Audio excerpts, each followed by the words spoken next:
There's a deep mechanism hiding within our minds that locks us into mediocrity. We spend countless hours distracted from our true potential. If I hadn't learned how to meditate 7 years ago, I'd still be addicted to weed. I'd still be stuck in a relationship that was holding me back, and I would have never found the reality I was seeking. We know that meaningful relationships give rise to most of our happiness, but then why do we spend so little time developing the relationship to ourselves? When being with ourselves feels like a bad company, it's no wonder we don't live the life we want. The most empowering tool is the one that makes you okay to be with yourself. Meditation is the tool that does exactly that, as long as you know how it works. I've seen the incredible changes that meditation can bring in just a few weeks. I've seen it in myself and the people that I've coached. It's easy once you understand the fundamentals. You need to understand how and why it works from an intellectual and spiritual perspective. This video is going to be the guide, the explanation I wish I had when I started meditating 7 years ago. The issue is that barely anybody knows what meditation really is. You can meditate badly for months and change nothing when you don't understand the point. Or even worse, you think that there is no point except to calm down or have no thoughts. There's a lot of bad advice given for meditation. The truth is that if you meditate for 5 minutes a day, nothing is going to change. Most people advise to meditate something instead of nothing because going to the gym for 5 minutes is technically better than nothing, but you're not going to build any muscle in 5 minutes. I will give you the exact meditation instructions later in this video, including on how long I think you should meditate for. But so that meditation can actually work for you, we first need to understand on a deeper level how the human mind works. You are conscious right now. This means your brain is producing an experience. There's an incredible amount of calculation going on in your brain right now that you cannot be aware of. This means it happens in your subconscious. It is not something you are able to see. In fact, most of what our brain does is like an iceberg. It happens all underneath what we can see, and just the little top is what you end up having as a conscious experience. Underneath our subconscious mind hides our character structure. Our character structure is the consequence of all the experience that we have had over our lifetimes. Many we don't even remember, but our subconscious remembers. The character structure then becomes our identity, because it is what we think, act and do. This is how other people see us as and how we see ourselves. An identity is an extremely tricky concept because everybody sees you completely differently than you see yourself. So it's really hard to understand what does it really mean to be you, because you only have your own perspective. But your own perspective is also constantly changing. So who are you? Wait a minute. Who are you? Your identity is made out of an incredible amount of defense mechanisms. This is what's called the ego. Whenever you get offended at how somebody views you, this offense is your ego acting up. When we want to go away from a sensation, it is our ego wanting to protect us from something that could hurt the consistency of the character we have constructed for ourselves. So even if something is hurting you, we keep going on into the same behavior because it is easier to stay in who we are than accepting the pain of change. The core of your mind is essentially a bunch of defense mechanisms who do everything possible to survive. We don't have to think about wanting to survive. It is just the way we are programmed from the deepest of our mind. So whenever we have to change, a part of us literally has to die. So these defense mechanisms are literally hiding from you. They don't want this other part of you to see that they've become obsolete, toxic, negative. They should die. So you can't see them. And whenever you look at them, you feel uncomfortable. You don't feel so nice. So instead you ignore them and go along with the bad habits of your day. If you can't see what is guiding your actions through your subconscious, it is impossible to find out why are you doing what you're doing. And what meditation does is it brings direct access to the subconscious mind. So it can reveal to you what you are suppressing and then release it from your subconscious. When we meditate, we become in direct contact with these defense mechanisms through our thoughts and our feelings. This is how these defense mechanisms get expressed. When you have certain thoughts, this is a part of you saying, hey, this is important. This is where most change happens. It doesn't happen only in the conscious. It happens in what is under the awareness. You interact with it deeply enough and then you change. Psychedelic drugs, in fact, do something very similar to meditation. The difference is just that meditation is much more safe. It is easier to remain sane because you have to develop the skill to build yourself up towards this level of capability, but psychedelic drugs don't care. They will rip your soul out if they have to. This is why I wouldn't recommend psychedelics for most people. They are basically meditation on steroids. But either way, don't underestimate how intense meditation can be. They are incredible experiences that can be accessed through meditation that most people wouldn't believe are possible. And the deep question now is, okay, you understand that you are your subconscious and this is basically controlling all of your decision making in your life. But what is the thing that we are interacting with? What is this reality that we're talking about? There we go into profound spirituality that will be very much debated in a lot of circles, especially if you're very scientifically minded. But whatever we are appealing to when we're talking about matter, time, space, it is always the intersection of conscious experience and physical reality interconnecting. They are never separate from each other. They can't be. And when we refer to reality, we are referring to all of the sensations that make out our experience. Doing meditation, we concentrate on these different sensations, and they can reveal to us our true nature. That we as living beings are a cosmic soup of different sensations. And this can be very freeing for some, because it shows you that you're not stuck in your identity, that you're much bigger than that. But it can also give a great sense of loneliness and fear, because it confronts us with our death. I think this is also the deep spiritual reason why most of us can't be alone and we want to distract ourselves all the time. Why we enter YouTube instinctively and are scrolling social media non-stop, because we don't want to feel the silence. We don't want to notice how we are alone fundamentally in our experience, because there is no permanent sense of self to who we could cling to, because it all always changes. But it's also the wonder we experience when we look at the night sky and see the incredible vastness of space, see how much complexity is possible. When you look at your hand and realize the incredibly complex system that you're made out of, there's nothing left but to just be in awe of what is happening.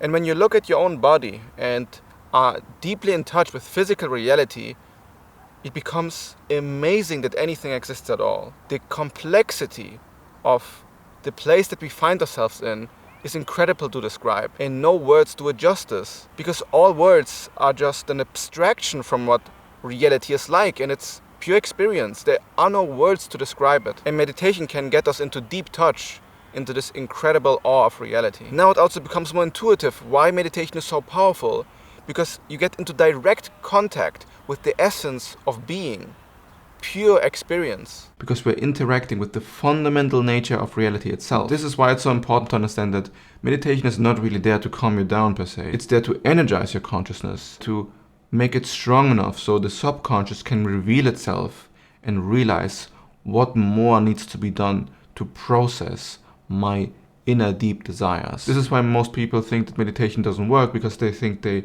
should somehow experience a calmness and a lack of any anxiety or thought, when it's exactly the opposite. If you've never meditated before, it's normal that an endless amount of thoughts come out and you don't feel comfortable and you feel anxious. This is where the change is happening. What you're not confronting about your true self is bubbling up. But all this spirituality jargon aside, when you're meditating, there's just one thing you're actually doing. As long as you're concentrating on a sensation within your conscious experience, you are meditating. When you're not at least trying to experience a sensation, you are not meditating. And I cannot state how important this is. Meditation is all about improving the skill of concentration. So this is the difference between mind wandering and meditation. And concentration is a skill that gets developed. The way I'm concentrating now, after 7 years of practice, is immensely different than when I started out. I used to think I had ADHD because I couldn't concentrate on anything. I was always so unorganized, and I'm still quite unorganized, but it got so much better. We will go to the exact meditation instructions in a second, but before I want to talk about some scientific understanding of what is happening in the brain when we are meditating. Research in neuroscience now has figured out that meditation does indeed change the structure and function of the brain, particularly in areas related to attention, awareness, emotional self-regulation, and discipline. These changes are often associated with the brain's plasticity, the ability to reshape and reform its structure. Imagine that you've just fought a dragon with a metal sword and you barely came out alive, okay? The dragon almost wrecked you. So you go to a blacksmith, so the blacksmith can repair the sword for you. What he does is that he puts it under extreme heat. It has its structure loosened so it can be reshaped easier. No new metal is introduced, so the only thing that is happening is that the sword is getting heated up, reshaped, and now it's getting cooled down. And like magic, the metal sword that you had is now stronger than it was before. This process in metallurgy is called annealing. And the theory is that when we meditate, exactly this process is happening. And this is called neural annealing. That on a neurological level, when we meditate, we're putting in energy through concentrating on the raw sensation. We are heating up, and then it gets reshaped by letting out the bad metals and restructuring in a healthier way. The theory of neural annealing proclaims that whenever we are at a heightened state of energy, be it at a rally protesting or because we are deeply falling in love, what is happening is that we are more vulnerable psychologically because we have so much more energy in the system that makes it easier to reshape. When it's all over and we cool down, now this has become ideological. It has become deepened into the structure of who we are, and now it's harder to change. So be very careful what you put into your mind on the heightened states of energy. Okay, so now that we have a deeper understanding of the psychological, spiritual, and scientific understandings of meditation, now let's go into actual practical meditation instructions. This is how I meditated for years, and this is what changed most of my personality. Like we talked about before, when we are meditating, what we're actually practicing is concentration. But the practice in itself is simple. Sit somewhere with your eyes closed and concentrate on your breath. There are infinite things you could focus on, but the breath is just such a fundamental skill to have that I highly recommend to focus on the breath as a start, because it's always accessible to you, and it's just a very good way to improve your breathing as well. Thoughts will come up, and it's completely normal. Just keep focusing on the breath. Whenever you do this, you're strengthening the authority of your own mind. Everything else now is just tips to make the concentration easier. As a beginner, I recommend that you sit on a chair or on your bed. I used to put a pillow under me and a pillow behind my back so I could lean against the wall. This made it way easier and a lot less uncomfortable. As long as you're able to sit still and keep your spine straight, you're doing fine. I've meditated like this for the first few years. It was the most comfortable to start with, and I made huge progress doing so. So don't get bogged down by the posture.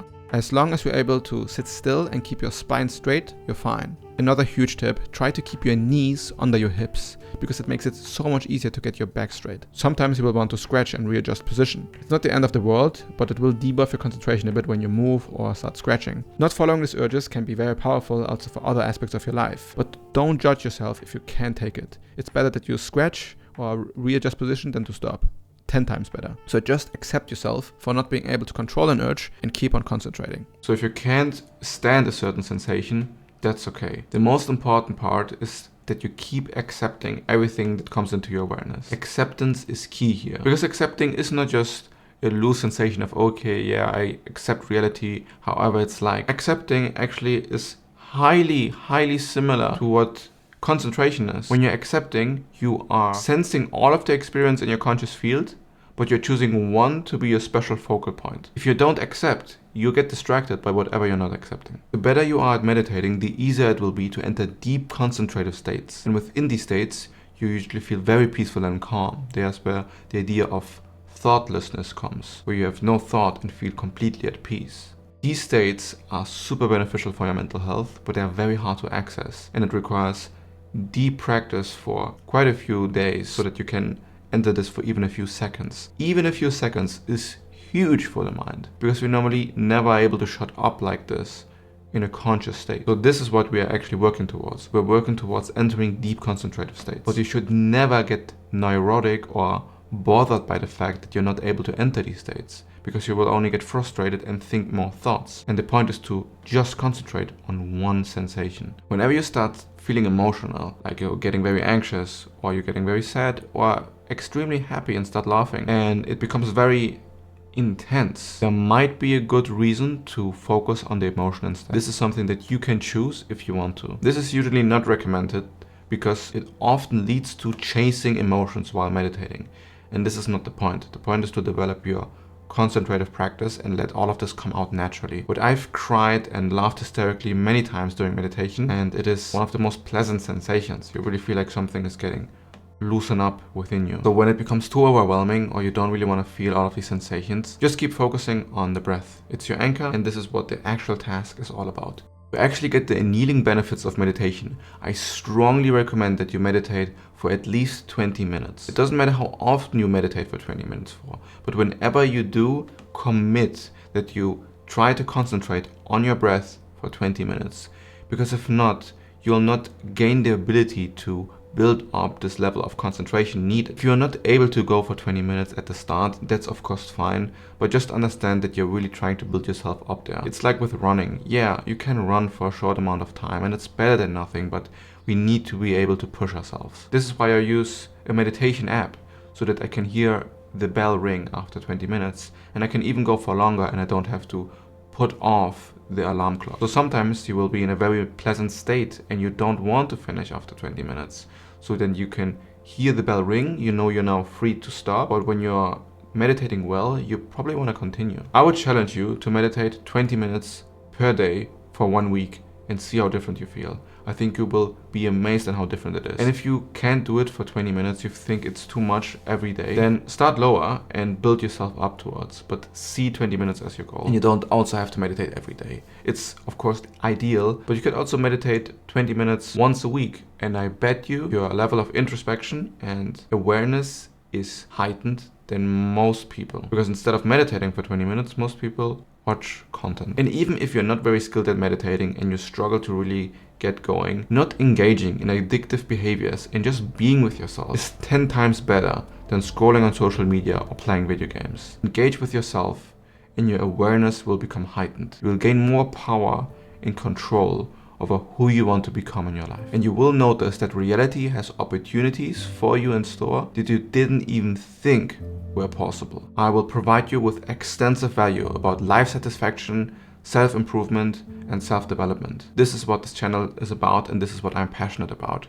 Society is tricking us into having a superficial relationship with everything. YouTube addiction has a lot to do with that. In my last video I discussed the problems that I had with it. Click on this video to the right to figure out what the perverse nature of YouTube addiction is.